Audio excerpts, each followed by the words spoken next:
Greetings, children, and welcome to my chamber. My name is Rotherick Gastblood, and I'm your host of Tales from the Dark Chamber. This week, we have a great show for you. Tales to make your skin crawl. Each week, my chambermate and I read a scary tale that we found on the internet, or perhaps left under some corpse. Either way, we think you're going to like it, and we're just dying for you to hear it. So sit right back, light a candle, and let's have a ghoul evening.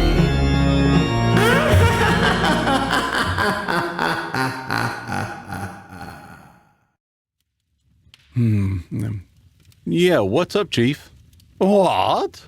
You were looking at me. What did you need? I wasn't looking at you. Well, I could feel you looking. That is, I think you were, right? Now, why would I need to look at a ninny like you to get your attention? Gee, thanks, Rotherick. If I need something, I would address you.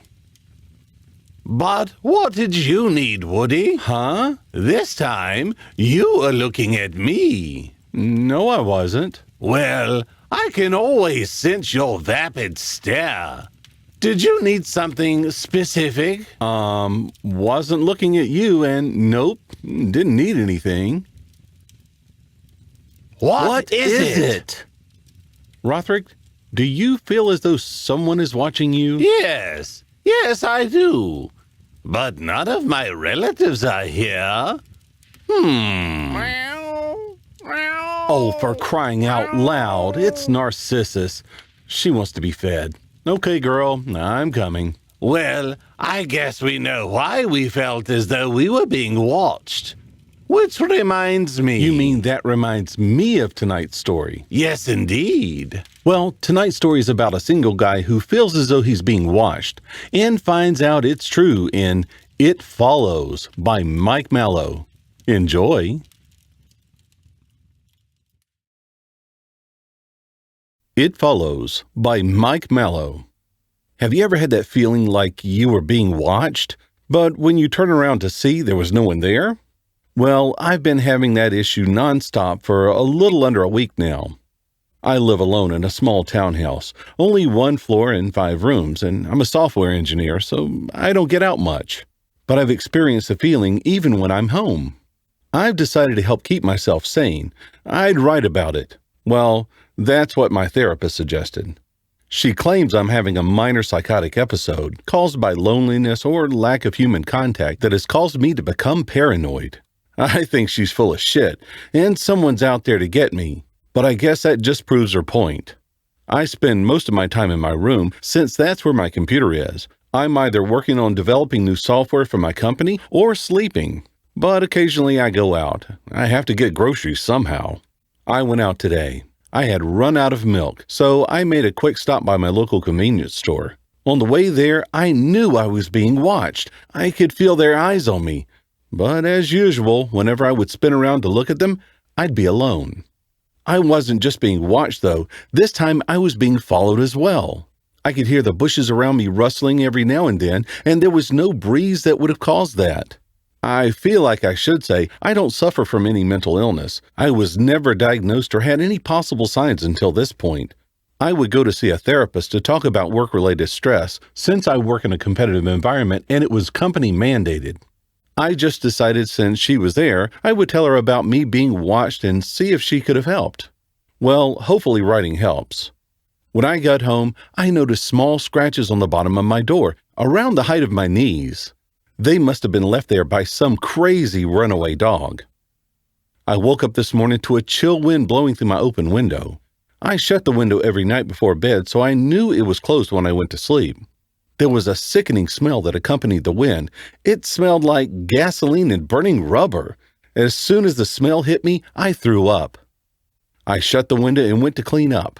That's when I noticed the small scratches along my windowsill and across my blankets. I felt sick to my stomach, Something was in my room last night. I didn't have a scratch on my body, but I was still scared for my life. After the fear had dedicated, I made a call to the police. I told them I felt like I was being watched and about the scratches. They told me to get a window lock and not to leave my garbage out. They said it was just a raccoon or a cat maybe. Idiots. The whole time I was installing the locks, I was being watched. Whatever was in my room last night was out there now, watching me. What is it? And what the hell does it want?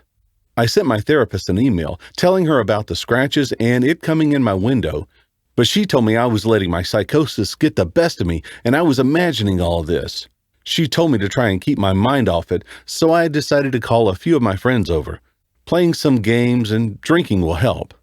It didn't. The entire time they were over there, I kept glancing out the windows looking for whatever was watching me, whatever was following me, stalking me, terrorizing me. They could tell something was wrong, but I guess they didn't care to ask. When everyone was leaving and I was walking them all to their cars, I could see this shadow darting around the bushes. It was the same thing that's been following me. I hurried inside after everyone drove off. I didn't want to be outside any longer. It started raining, so hopefully that keeps the thing away from me. I woke up on my own today, no open window and no foul smell. Thank God. But there were fresh scratches on my window and underneath a pair of footprints. They were anything but human. I took a picture of them on my phone just to be safe. I scoured the internet, but concluded these didn't belong to any animal. Whatever the hell it was trying to get in last night, thank God for the window lock. I want to call the police again and show them the picture, but I doubt they would believe me. Plus, I'd have to go to the station to show them the pictures, and I feel a lot safer inside.